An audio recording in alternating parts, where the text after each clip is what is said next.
From the first note to the last, Your Lie in April never stopped playing the distinctive score that it was. Beautiful. And we still have like, oh my god, 400 more notes until the end of this video, so let's get that background music started.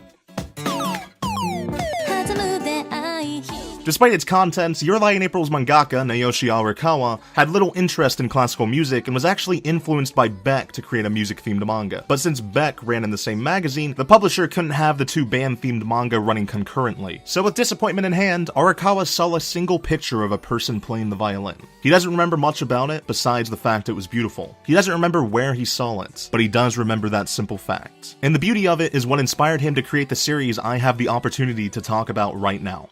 So thanks, random violinist photo. Kaori's violin performances are so dynamic and detailed because the anime staff actually filmed a violinist as a model for reference. The animators based their cuts on that reference footage to properly imitate the physical emotions of a violinist.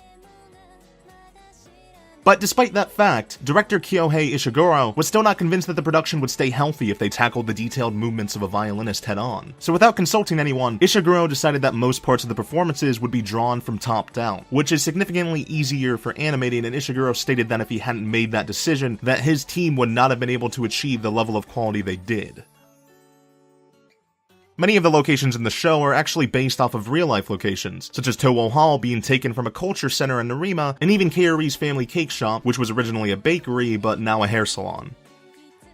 Back on the mangaka, Arakawa had a single motivation in mind when writing Your Lie in April. A special someone. Someone who, even more than his audience, he wanted to make cry. Arakawa's goal was to make his editor, Shinichi Ada, cry. And when asked about it, Shinichi soft-spokenly said, "It made me cry."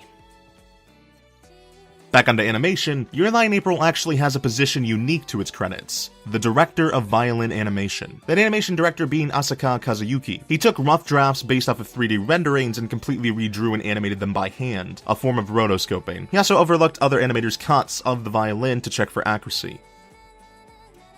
In yet another interview with director Ishiguro, he said that the Your Lie in April anime series was given 5 times more pre-production time than the average TV anime, most of which was spent on figuring out how to properly portray the music performances through its animation.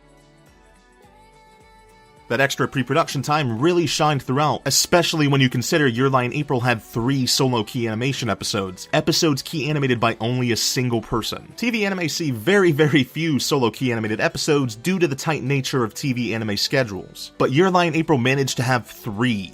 Kojima Takashi key animated all of episode 5 himself, Nishi Ryosuke key animated all of episode 10 himself, and Tokinaga Yoshiyuki key animated all of episode 12 himself, and I can barely get out of bed in the morning. The creator of One Piece, Eiichiro Oda, praised Your Lie in April, declaring that he was jealous of it and its ability to portray music as a manga. And within a day of that interview being released, the series began selling out so unprecedentedly that the publishers had to order reprints. Arakawa stated that at one point he wanted to change the manga's ending, where Kaori would survive the operation and end up with Kosei. However, he kept the original ending that we all know because he'd already told the anime producers how he intended to end the series, and he didn't want to confuse the anime staff by haphazardly altering the ending that they had already done pre-production for.